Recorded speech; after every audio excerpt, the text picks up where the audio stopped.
¿Cómo les fue con el agua?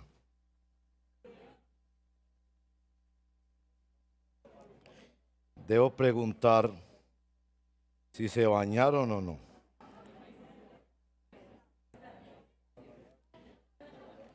Yo fui uno de esos que hice un esfuerzo sobrehumano para bañarme con agua fría y con coquita. Los vecinos escuchaban los gritos, pero logré sobrevivir. Iba a calentar el agua y mi esposa me dijo, no sea cobarde, báñese así.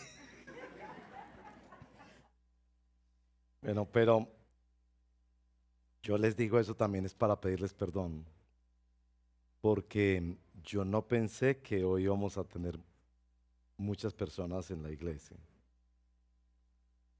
Yo pensé, no, seremos 2 o 3, igual vamos a predicar, vamos a adorar al Señor, pero pensé, vamos a hacer muy poco. Y el servicio anterior y este han demostrado todo lo contrario, así que les doy muchas gracias por haber hecho el esfuerzo, porque sé que no tener agua en la casa representa un número de incomodidades. Y hay muchos muy buenos perfumes, dice aquí Carlos, pero también aprecio la verdad, sinceramente lo aprecio. También lo digo porque me quedé pensando mucho en esto. Yo no sé si cuántas veces usted recibió anuncios en las redes sociales, particularmente pues en Instagram o WhatsApp, pues depende de las redes que usted use, y le mandaron anuncios, qué tal fecha, qué tal día, qué tales horas, qué tales barrios, qué tales sectores. ¿Te llegó eso mucho o no? ¿Una vez nada más? A mí me llegaron como 20. Yo no sé, ¿a quiénes les llegaron más de 5 veces? Bueno, ¿a quiénes más de 20 veces? No, no, bueno. A mí me llegaron muchas veces diciendo, no, que tal hora, que tal barrio, que tal hora, videos explicando lo que va a hacer las empresas públicas, etcétera, etcétera. Teme que pensando, ¿no es eso un ejemplo de nuestra responsabilidad en la evangelización? ¿No deberíamos enviarle de la manera más respetuosa y cariñosa a nuestros familiares y amigos y conocidos el anuncio de que habrá un corte? De que vendrá un momento en que habrá un corte, no solo de agua, de oxígeno, de paz, de la bondad de Dios. Y que para ese corte no nos podemos preparar. No hay forma de recolectar agua o paz o bondad o justicia para poder enfrentar el día de ese corte en que se hagan cuentas con Dios. Me hizo pensar mucho en eso. Si nosotros muchas veces para los familiares les mandamos, mira, cuidado, pero ¿no será que ellos podrían pensar el último día de sus vidas o el día del juicio final? Porque estos no me dijeron que esto iba a pasar y que yo no me preparaba sencillamente acumulando buenas obras, que tendría que enfrentar un juicio y había solo una forma de escapar de ese juicio. Me hizo pensar mucho eso. Les dejo ahí esa reflexión. Bueno, vamos a Gálatas capítulo 2, que es el pasaje de la palabra de Dios de esta mañana. El libro de Gálatas, así se llama porque fue escrito a la iglesia de esa región, hoy en día Turquía, por parte del apóstol Pablo. Gálatas capítulo 2. Mientras se preparan para leer, quiero pedirles que noten la dinámica de ese texto. Hay unos relatos que tienen que ver con 3 iglesias, con la iglesia de Jerusalén, la iglesia de Antioquía, a propósito de donde viene el nombre de Antioquía, y la iglesia de los Gálatas, o las iglesias de los Gálatas. Noten por favor también la dinámica en que Pablo en primer lugar hace una defensa de que el evangelio que él predica había sido verificado y afirmado por los apóstoles en Jerusalén. Pero también aquí está este gran conflicto de Pablo con Pedro, donde le echa en cara de que él no se está portando conforme a la integridad del evangelio. Un capítulo que daría para hacer todo un curso sobre el manejo de conflictos, cuando hay cosas mayores que se arriesgan por el mal manejo de nuestras vidas. Pero sobre todo el final del capítulo, un final muy dramático, muy personal. Gálatas capítulo 2, verso 1. 14 años después subí de nuevo a Jerusalén esta vez con Bernabé, llevando también a Tito. Fui en obediencia a una revelación y me reuní en privado con los que eran reconocidos como dirigentes y les expliqué el evangelio que predico entre los gentiles para que todo mi esfuerzo no fuera en vano. Ahora bien, ni siquiera Tito, que me acompañaba, fue obligado a circuncidarse, aunque era griego. El problema era que algunos falsos hermanos se habían infiltrado entre nosotros para coartar la libertad que tenemos en Cristo Jesús a fin de esclavizarnos. Ni por un momento accedimos a someternos a ellos, pues queríamos que se preservara entre ustedes la integridad del Evangelio. En cuanto a los que eran reconocidos como personas importantes, aunque no me interesa lo que fueran porque Dios no juzga por las apariencias, no me impusieron nada nuevo. Al contrario, reconocieron que a mí se me había encomendado predicar el evangelio a los gentiles de la misma manera que se le había encomendado a Pedro predicar a los judíos. El mismo Dios que facultó a Pedro como apóstol de los judíos, me facultó también a mí como apóstol de los gentiles.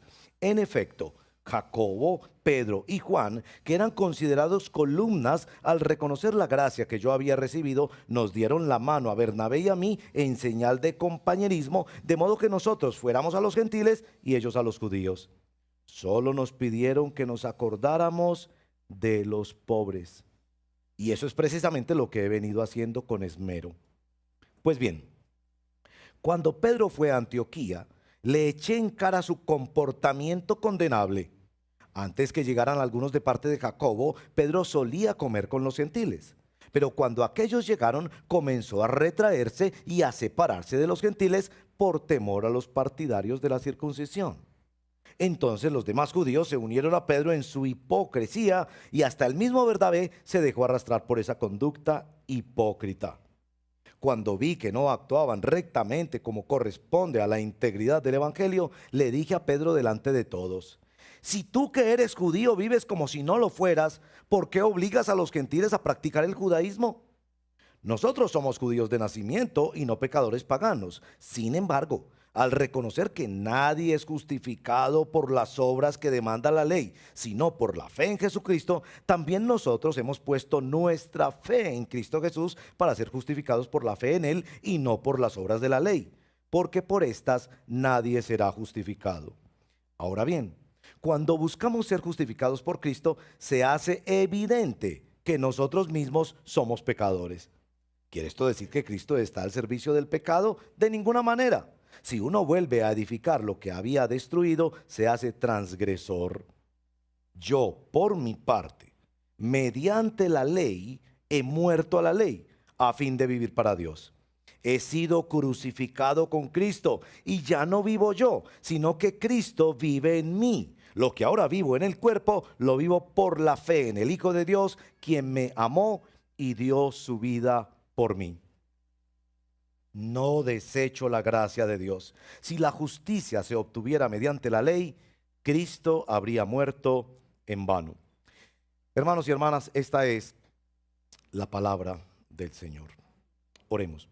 Señor, hoy en la liturgia hemos leído Efesios 2 y precisamente antes de predicar Pablo en Efesios el Evangelio a esta iglesia y a nosotros, en el capítulo 1 él dice: y ora que los ojos del corazón sean abiertos, iluminados, para ver la esperanza, la herencia y el poder de la resurrección que hay en el Espíritu Santo y que resucitó a Cristo. Señor, yo te pido junto con todos los que estamos aquí, que por el poder del Espíritu Santo tú abras los ojos de nuestro corazón para ver las maravillas de lo que hay aquí en esta palabra, para ser profundamente impactados, para que no nos desconcentremos en cosas que podríamos hacer tranquilamente más tarde, para obligar a nuestra alma a estar en la cruz de Cristo. Te lo pedimos en el nombre de Jesús, amén. Bueno, este día lo que vamos a hacer es estudiar una foto de perfil.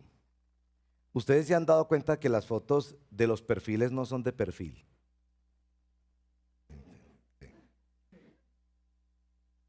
Se han dado también cuenta que hoy en día cuando nos van a tomar fotos no nos dicen diga whisky.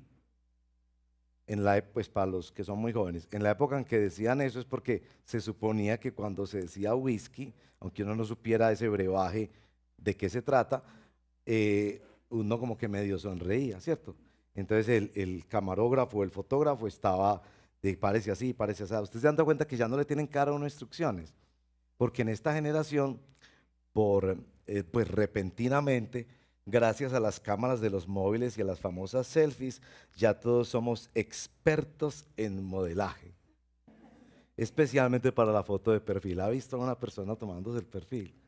Sabe cómo poner los ojos, las cejas, la luz, cómo coge la luz, la posición del cuerpo. Yo miro los perfiles de ustedes en... El verso 20 que hemos leído es la foto de perfil de Pablo. En esa foto él dice, he sido crucificado con Cristo. ¿Por qué no otra foto?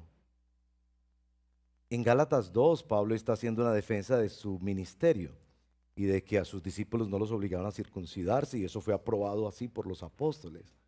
Estaba describiendo una confrontación con Pedro sobre la base de la conducta exterior de Pedro, que no era coherente con el Evangelio, que estaba cayendo en hipocresía y que lo que él estaba aparentando, comiendo con los gentiles, cualquier cosa, pero cuando llegaban los judíos ahí satisfacía por miedo a sus familiares o a sus amigos o a los de su religión o lo que fuera.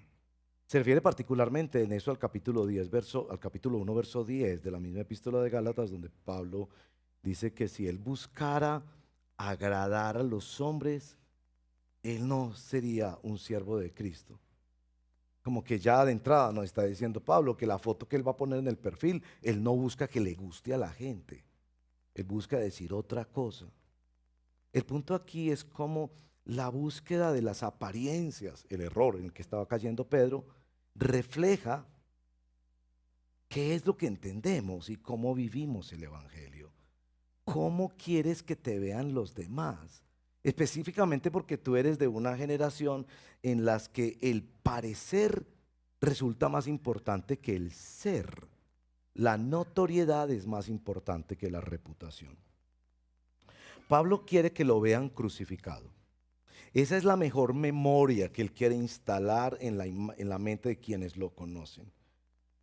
Pablo habría podido escoger otra foto, como muchos de nosotros quisiéramos una foto con Cristo exaltado, con Cristo ungido, con Cristo victorioso o con Cristo sentado en gloria. Y no es que eso no sea cierto. Pablo mismo ha explicado en Efesios 1 que estamos sentados con Cristo Jesús en victoria. ¿Por qué esta foto le ayuda tanto a Pablo? Porque es la foto más real y que más le ayuda en su lucha cotidiana por la fe y la que él quiere que nosotros conozcamos. Bueno, estudiar la vida de Pablo es fascinante, no solo por la brillantez intelectual de este apóstol y profeta del Evangelio, sino particularmente por escenas como estas. Aquí Pablo, por ejemplo, no es Pablo. No es el Pablo conocido que había resucitado muertos, que había sido usado para grandes obras de Dios, plantado iglesias y sufrido hasta extremos en las listas que él nos comparte en sus epístolas por amor a la iglesia y a la obra del Señor. No es ese Pablo. Este Pablo que estaba en Antioquía y confrontó a Pedro es el Pablo todavía aprendiz, el que todavía está empezando su ministerio. Y aquí Pablo está confrontando a Pedro, el gran apóstol que había sido usado y que tenía tanta fama en toda la región, a Bernabé, su mentor, y a la iglesia que lo apoyaba para sus viajes misioneros. Yo no hubiera terminado este capítulo como lo termina Pablo. Después de una confrontación de esta naturaleza, yo hubiera terminado algo así. Pedro, tú que eres un hipócrita, acuérdate, tú estás crucificado con Cristo. O yo lo hubiera terminado también, hermanos, recordemos que estamos crucificados con Cristo. Pablo no hace eso. Pablo nos entrega una visión de, como decimos en nuestro título de hoy, del poder de una vida cruciforme. Esa palabra cruciforme se refiere en la historia a algo que es moldeado y modelado por la forma de una cruz. Piensen, por ejemplo, en las catedrales. Si usted mira una catedral desde un dron o desde un avión, va a ver que las grandes catedrales, como la hermosa Catedral Metropolitana de Medellín, son en forma de cruz, si la mira desde arriba. Esto es que esa estructura, todo lo que contiene, todo lo que eso es, no es sino está circunscrito a ese molde. No se sale de ahí y está aferrado a ese molde de una manera absoluta. En la idea de Pablo al decir he sido crucificado con Cristo no debe ser entendida de una forma mística o sentimental. La idea no es que nos alejamos del mundo y nos extasiamos para imaginarnos como los místicos medievales colgados de un crucifijo. Para Pablo tiene que ver con 4 palabras de gran calado y de enorme implicación. Las 4 palabras son que para Pablo eso de estar crucificado con Cristo habla de su creencia y su confianza en Cristo como una expresión radical, íntima, profunda y definitiva. De esas 4 palabras quiero hablarles en ese versito. En primer lugar, es una percepción radical de su creencia en Cristo. Él dice, he sido crucificado con Cristo. Pablo no vivió como un discípulo que caminó con Jesús, como sí lo vivió Pedro y los demás apóstoles. Ni siquiera Pablo presenció la ejecución de Jesús por parte de un tribunal romano en una cruz. Entonces, ¿a qué se refiere Pablo? Usted podría inclusive pensar que esto sonaba como pretencioso, como en el cuento de Tomás Carrasquilla, La diestra de Dios Padre, que Peralta, el personaje de la historia, pide quedar como una miniatura inscrito en la Santísima Trinidad. Y que quizás Pedro, Bernabé y la misma iglesia de Antioquía le decían a Pablo, ¿a usted cómo se le ocurre? ¿Usted quiere que ahora hagamos el crucifijo y encima lo pongamos a usted ahí también? ¿Qué es lo que Pablo quiere decir en esta radicalidad de creer en el Señor? Porque es que yo sí quiero ser muy sincero con usted. No tenga un creer superficial en Jesús. Eso, además de ser ineficiente, es peligroso. Para Pablo, esta percepción radical de su fe consiste en primer lugar en una identificación con Jesús en la muerte. Es decir, que cuando Pablo pensaba y predicaba a Cristo crucificado, cuando recordaba ese hecho de la historia, él no veía allí una muerte, sino 2. Ahora él nos va a explicar cómo fue que ocurrió la muerte de él. Es decir, que en la cruz él estaba viendo su propio epitafio, como si usted llegara a su casa y encontrara uno de esos letreritos blancos con un moradito que evoca funeraria, que dijera, no, le invitamos a las exequias del Señor, y ahí aparece su nombre. Usted está declarado muerto. El verso 19 dice Pablo claramente cómo fue que llegó a darse esa muerte. Yo, por mi parte, mediante la ley, he muerto a la ley a fin de vivir para Dios. La ley fue lo que lo mató. Pablo se había trabado en una batalla con la ley de toda la vida. A propósito, todos vivimos esa batalla, no necesariamente con la ley de Dios. A veces es con la ley de nuestros padres, de la tradición o del país. Es una batalla donde nosotros estamos tratando de cumplir, de cumplir, de cumplir. Eso lo llama el Evangelio la autojusticia. Yo estoy tratando de demostrar que soy persona, que soy capaz, que yo lo hago, que soy capaz de cumplir con todos los requerimientos de la moral, y sobre esa base critico a los demás. Y entonces, como si la ley nos trajera a Cristo como perdedores y le dijera a Cristo la ley: ahí te traigo otro perdedor derrotado que lo acabo de matar. Yo no sé si ustedes jugaron cuando niños a los pistoleros. Ese juego desapareció de los niños, digamos que por fortuna, por razones obvias pues relativas a nuestra ciudad. Pero yo fui un pistolero. No vaya a pensar pues que el Señor me rescató de la vida del sicariato, porque la verdad fue que el Señor me rescató de algo peor. Cuando jugábamos a los pistoleros, uno iba, y yo me acuerdo de unas pistolitas tan hermosas que hacía mi papá, de maderita, tan hermosas que eran la admiración de los niños de la cuadra. Él no tenía plata como comprarnos las pistolitas, pero él nos las hacía y eran más bonitas que los de los demás. Íbamos con las pistolitas, entonces nos distribuíamos en grupos y cuando encontrábamos a un enemigo, le decíamos: muerto, y hacíamos pum pum, muerto. Y el que quedaba muerto decía: estoy muerto. Eso es lo que Jesús hace aquí, lo que Pablo hace aquí, decir: estoy muerto. En esta cruz donde murió Jesús, también se murieron mis esfuerzos por salvarme a mí mismo.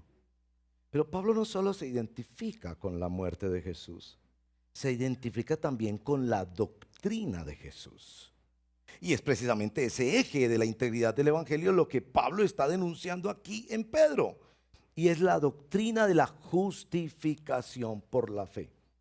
Esta doctrina es la columna vertebral de la teología cristiana. De pronto usted no lee mucho de teología ni sabe mucho de los debates de teología hoy en día.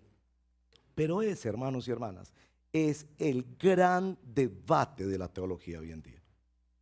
Porque muchos que escriben de la Biblia y de cosas de Dios están tratando de cambiar el enfoque de esta doctrina que declara al ser humano absolutamente incapaz de negociar con Dios con base en sus buenas obras.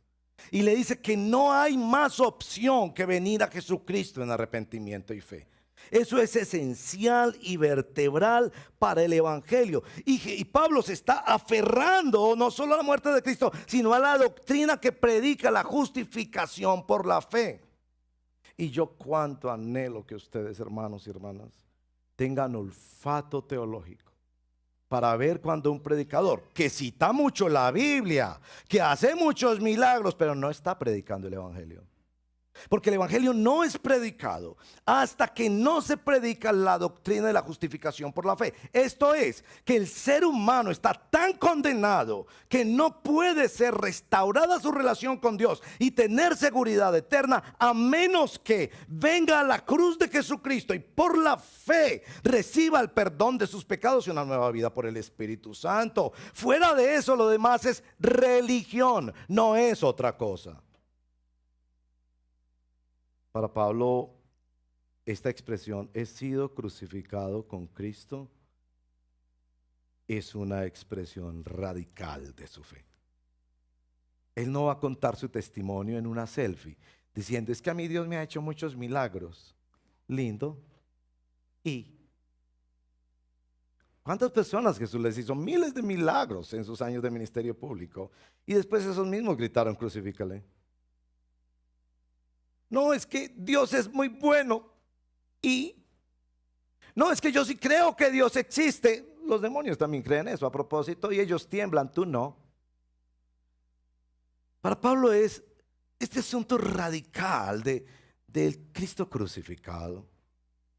En segundo lugar, para Pablo también es un asunto de una comprensión íntima de su creencia en Cristo. Noten que el texto dice: no vivo yo, Cristo vive en mí. ¿Qué quiere decir esto con no vivo yo? En 2 Corintios capítulo 5 verso 15, Pablo ha escrito: Cristo para esto murió, para que los que viven ya no vivan para sí. ¿Qué es eso de no vivir en el yo? Es un asunto muy íntimo. La Constitución colombiana recoge el derecho a la intimidad, artículo 15, todas las personas tienen derecho a su intimidad personal y familiar y a su buen nombre, y el Estado debe respetarlos y hacerlos respetar. Bien, Pero esa no parece ser la idea de intimidad de Pablo. No es algo que él guarda en su secreto y que nadie debe obligarle a exponer, o una autodeterminación de su personalidad. Más bien, considera que su yo, su ser más íntimo, ha muerto. Me encanta esa frase que repito ocasionalmente, de que Dios no está interesado en hacerle daño a tu ego, que Dios realmente está interesado es en matarlo. Ese eje insaciable que nos habita. El tema del yo tiene mucha complejidad, especialmente en una generación narcisista como la nuestra. Pablo ve en la cruz como un lugar de intercambio y de tratamiento. Su yo muere y ahora Cristo vive en él. Para algunos de ustedes que han estudiado psicología o conducta humana, les parecerá muy interesante esta declaración. Yo creo que Pablo lo que está tratando de decir es que su yo fue resuelto. Pablo quiere decir que su yo, la esencia de su ser, fue liberada, fue sanada, fue restaurada. Yo creo que los seres humanos en nuestro yo más interno, que es lo que defendemos como un ídolo, tenemos 4 grandes problemas. El primero es el problema de la culpa. Porque el problema de la culpa nos dice que yo necesito algo fuera de mí que me declare inocente. Por mucho que yo tenga argumentos mentales que me justifiquen, todavía hay un gusanito por dentro que me dicen, ¿y qué tal si estás equivocado? El asunto de la justificación por la fe en Colosenses capítulo 2 declara que las culpas nuestras fueron escritas en un documento y clavadas en la cruz. Y Pablo está viendo esto tan cercano a su ser. El segundo problema del yo es el tema de las heridas y el dolor. Noten cómo en este texto Pablo se desengancha de relaciones que podrían ser tóxicas. Pedro podría ser su ídolo teológico, pero nunca iba a ocupar el lugar de Cristo en su vida. Bernabé podría ser su gran mentor y patrocinador, pero nunca iba a tener una relación adictiva con él. La iglesia podría ser quien patrocinaba a sus viajes misioneros, pero él logra entender este asunto de cómo el yo es herido y decide que es Cristo Jesús quien le da aceptación y amor y lo sana y le permite ser la persona que es. Quizás lo que más notamos en Pablo es el tema de la vergüenza. Recuerden que Pablo había participado en la muerte del primer mártir de la iglesia, que fue Esteban, y que esto le batalló en su conciencia por muchos años. Y todos nosotros, si hacemos un buen examen de conciencia, los jóvenes piensan que no, pero esperen en el futuro. Miramos hacia atrás y lamentamos muchas cosas que no hicimos y debimos haber hecho, que hicimos e hicimos mal. Pablo encuentra que la cruz resuelve el tema de su vergüenza. Miren cómo cuenta su historia. Y la forma en la que Pablo cuenta su historia deja ver a un individuo que había resuelto su dolor, su culpa y su herida. Pero finalmente lo más complejo del yo es el asunto del orgullo. Todos queremos que nos vean bonitos. Esto ya no es un interés de Pablo. Pablo podría haber puesto en su perfil otra foto. Ninguno de nosotros va a poner en su perfil una foto recién salido de cirugía. Pablo decide que esa foto es la que más le ayuda. Por ejemplo, en capítulo 5, verso 24, él dice: los que estamos crucificados con Cristo podemos crucificar nuestras pasiones y deseos. ¿Sí? Que es la cruz de Cristo la que le ayuda a manejar las contracciones más profundas.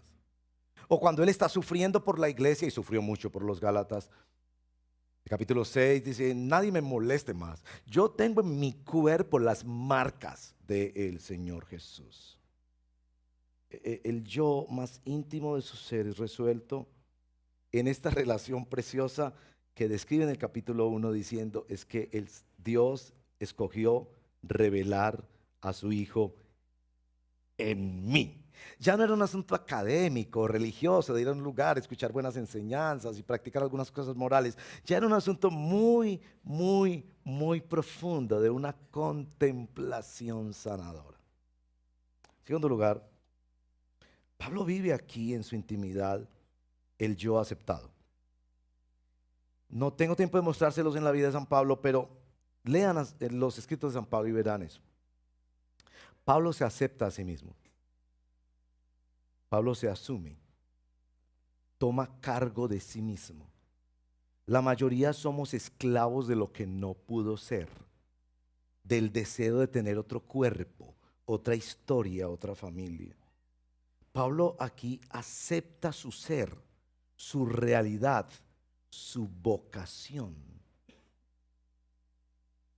Pone finalmente en el altar tanto las cosas que son como las que no pudieron ser. Sus sueños profesionales, él había sido entrenado para ser un rabí prestigioso, no lo fue. Su soltería, en alguna ocasión él dice: es que yo también podría encontrar una mujer con quien casarme, pero la pone sobre el altar. Sus sueños de paternidad, no tuvo hijos biológicos. Su imagen social, la expectativa de su familia, todo eso está marcado en el ser más íntimo. Yo cuánto anhelo que tú conozcas a Cristo y a este crucificado. Basta ya de una fe de 2 o 3 ideitas de Jesús, de 2 o 3 pensamientos o peticiones de oración a Jesús, de 2 o 3 rutinas religiosas, y que puedas abrazar a Jesús como el ser que más amas en el mundo. Que te pudieran quitar a tu mamá, a tus hijos, a tus nietos, a tu salud, pero tú digas: no me quites a Cristo, no vivo sin Él.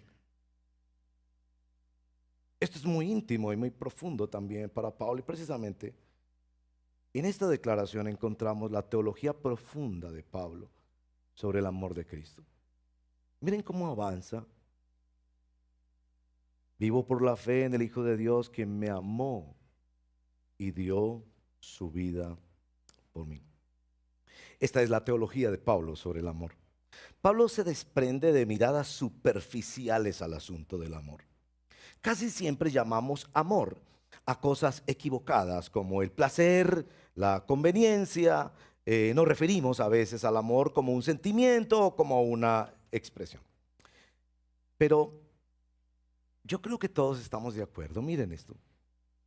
Todos nosotros lamentamos ver una chica adolescente que le da la espalda a sus padres, quienes sacrificialmente la han amado por años, para cambiar ese amor y disgustarlo y aún desprenderse, irse de casa para perseguir un amor que no había conocido y que le ha hecho a sentir unas cosas que ella jamás había sentido.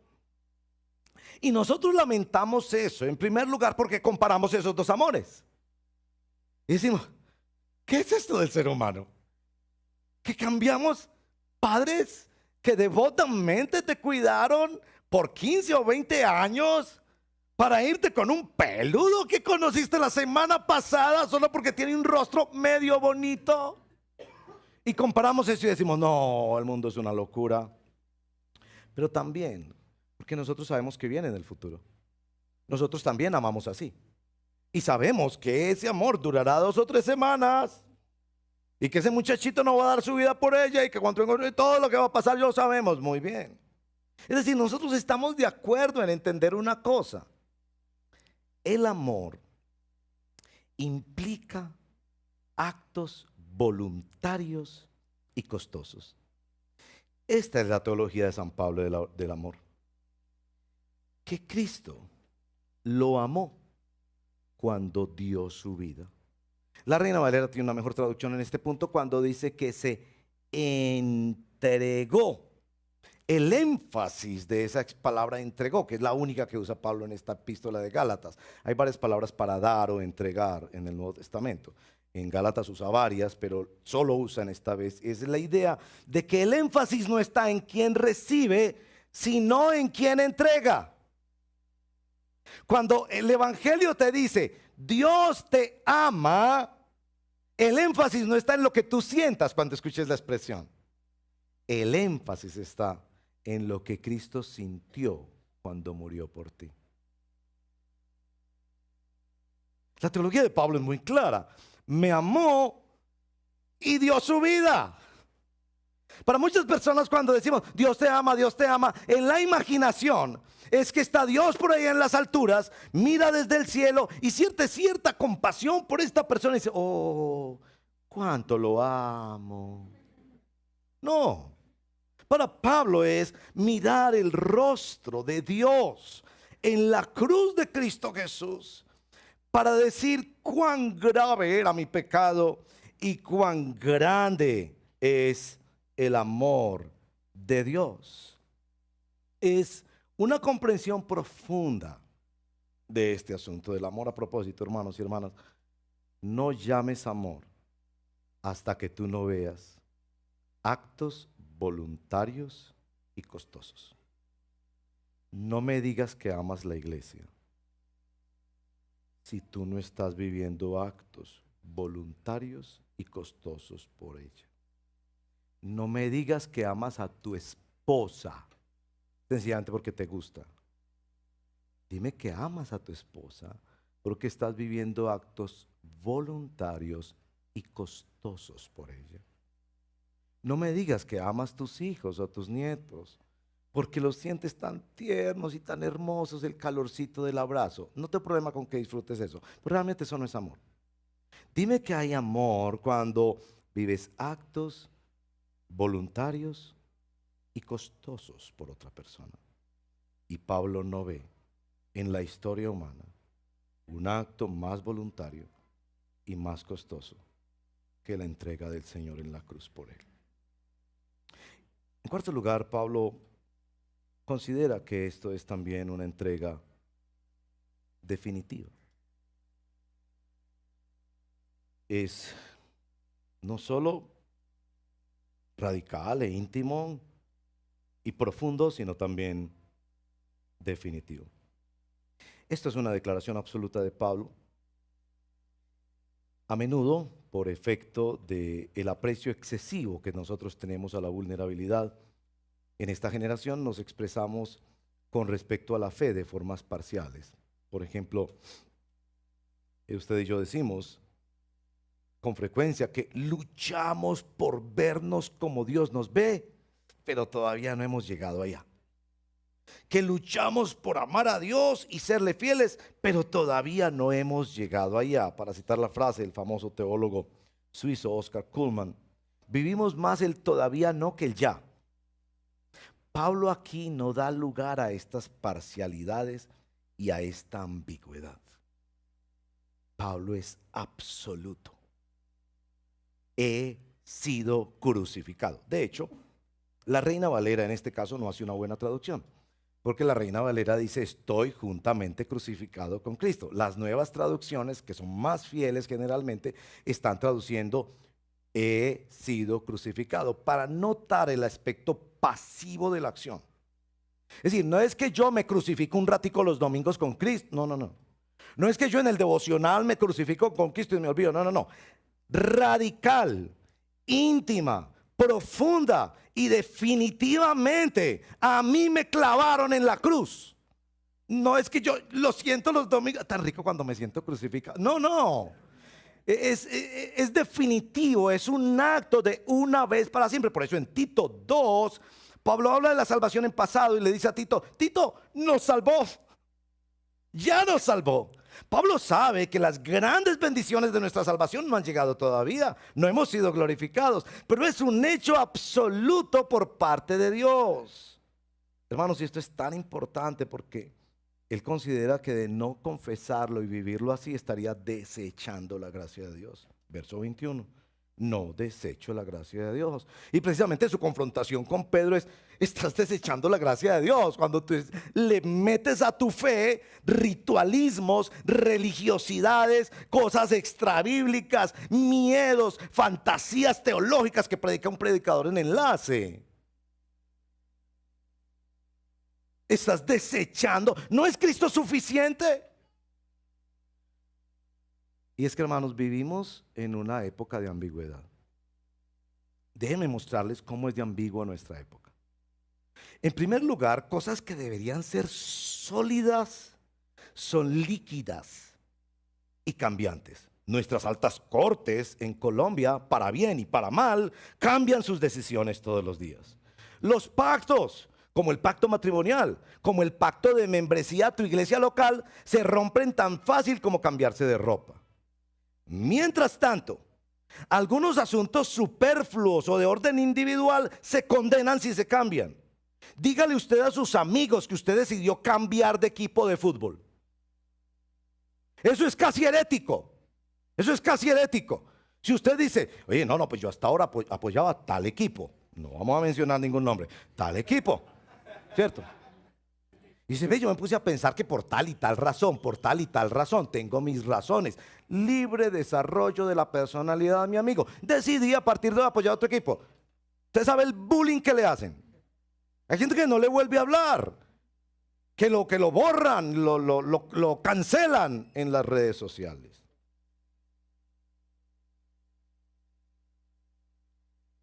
No puedo dejar de mencionar este ejemplo porque es que ustedes saben que, bueno. Douglas Murray es un escritor británico. No es cristiano y es homosexual. Él ha escrito un libro de referencia importante para entender lo que pasa en el mundo hoy en día. Es publicado por el New York Times frecuentemente, que se llama La locura de las masas. Aún siendo homosexual, él hace esta observación. Él dice, a usted no les llama la atención, dice en su texto, que cuando una persona sale del closet, le llueven los aplausos porque se liberó, tomó una decisión personal desde su yo, desde su identidad, se encontró a sí mismo, maravilla. Pero cuando un homosexual, que ha sido homosexual por muchos años, por alguna razón, religiosa o no, dice, ve, no, yo no voy a ser más homosexual, me voy a rehacer la operación travesti o cualquiera de esas cosas, le llueve la persecución, la cancelación, el bullying en las redes sociales. Eso refleja una sociedad absolutamente ambigua, donde lo que importa es hacer lo que se le da la gana, donde no hay valores ni moral, donde no hay establecimiento filosófico, donde no hay valores absolutos que discutir. Haga lo que se le da la gana, pero cuando usted ofende a lo que se le da la gana a los demás, vaya conflicto. Ahora, ese es el mundo. A nosotros no nos interesa, no es nuestro llamado ni nuestro deber cambiarle la moral a Colombia. A nosotros no nos interesa cristianizar a Colombia. En primer lugar, porque eso no lo podemos hacer. A nosotros nos interesa predicar el evangelio y con nuestro testimonio hacerle bien a la humanidad. Lo que nos interesa a nosotros es cómo nosotros vivimos la fe. Y nosotros hemos de vivir la fe sin ambigüedad, hermanos y hermanas. Para Pablo este hecho es definitivo. Usted no me puede decir, yo estoy crucificado con Cristo 20%. Usted no me puede decir, no, yo le pregunto, ¿usted es cristiano? No, yo, el 40% vamos más o menos, pastor, por el cual, no. Si usted me dice que es 99% cristiano, no lo es. Así de sencillo. Si usted me dice, no, 99% yo creo que, no lo es. Porque Pablo es definitivo. Con Cristo he sido absoluta, radical, profunda, íntimamente crucificado. Ya no vivo yo. ¿Entiendes lo que eso significa? Ya no vivo yo. Vive Cristo. Y lo que vivo en mi cotidianidad, a eso se refiere la palabra carne o cuerpo, depende de la traducción. Lo que vivo en mi vida cotidiana, lo vivo en esa fe. En esa fe de alguien que me amó así y se entregó a sí mismo. Si no vivo así, yo estoy desechando la gracia de Dios. El miércoles tuvimos esta ceremonia hermosa de bautismo. Son tan hermosos los bautismos. A mí me bendice, me recuerda mi bautismo siendo yo chiquito. A los 13 años Dios me dio la gracia de entender el evangelio y yo mismo le pedí a los mayores de la iglesia que me bautizaran. Y me recuerda tanto mi propio bautismo, como cuando uno va a una graduación o a una boda, en fin. Y yo les decía ahí, esto es tan serio como un funeral y tan hermoso como una boda. Yo dije esa frase ahí. Yo no me bauticé, no me mojé en el agua para bautizar a los hermanos. Esta semana no me he mojado mucho. Pero los hermanos, los ancianos y los pastores bautizaron, eran como 25 personas, muy lindo. Creo que pueden ver en YouTube el video ya, hermoso. Yo les decía, esto es tan serio como un funeral, tan hermoso como una boda. Y claro, no, muertos con Cristo y todo, resucitados con Él y unidos a Él en un pacto eterno. Bueno, me puse a pensar en esa frase esta semana y yo creo que no es así. Yo creo que esto es más serio que un funeral y más hermoso que una boda. Unas aplicaciones para nosotros. Cuando quieras defender algo importante o corregir a alguien que estás seguro que está equivocado, que era la situación de Pablo, dile a tu alma: he sido crucificado con Cristo y no vivo yo. No se trata de mí. Lo que vivo en mi cotidianidad lo vivo en la fe de que me amó y se entregó por mí. Cuando sabes que debes hablar algo importante con alguien, pero te detienes por temor al hombre, por miedo al hombre, por la importancia de esa persona, por las reacciones que puede tener, dite a ti mismo: con Cristo he sido crucificado. Ya no vivo yo, no se trata de mí. Lo que ahora vivo lo vivo en la fe de quien me amó y se entregó por mí.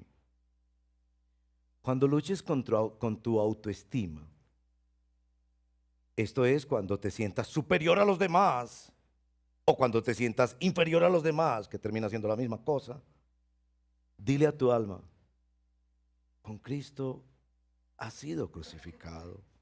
Ya tú no vives. No se trata de ti. Vive Cristo en ti. Y lo que ahora vives en esa situación lo vives en la fe de quien te amó y dio su vida por ti. Cuando batalles con profundas tentaciones, con heridas y dolores del pasado, que te lleven a la amargura o al resentimiento, o con la vergüenza y la culpa por el peso de tus propios pecados, mira a Cristo y dile a tu alma: con Cristo has sido crucificado. Ya tú no vives, no se trata de ti. Vive Cristo en ti. Lo que ahora vives, lo vives en la fe de quien te amó y dio su vida por ti. Cuando te resistas a asumir y aceptar tu vida, tu realidad, tus posibilidades, como Pablo asumió su soltería, su no éxito profesional, el rechazo de su familia y amigos, la pobreza, dile a tu alma: estás crucificado con Cristo. No se trata de ti, no vives tú, vive Cristo en ti. Lo que ahora vives en esta situación lo vives en la fe de quien te amó y se dio por ti.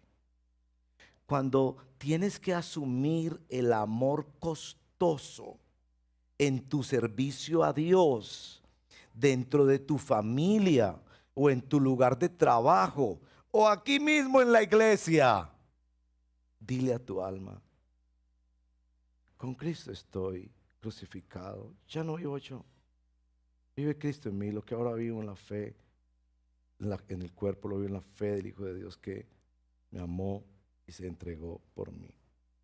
Esto es, lee la palabra de Dios con profundidad para verte a ti mismo como Dios te ve.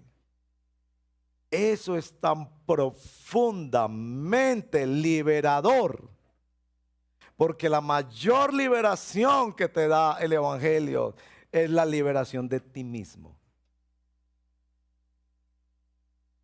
Pero puede ser que tú estás hoy aquí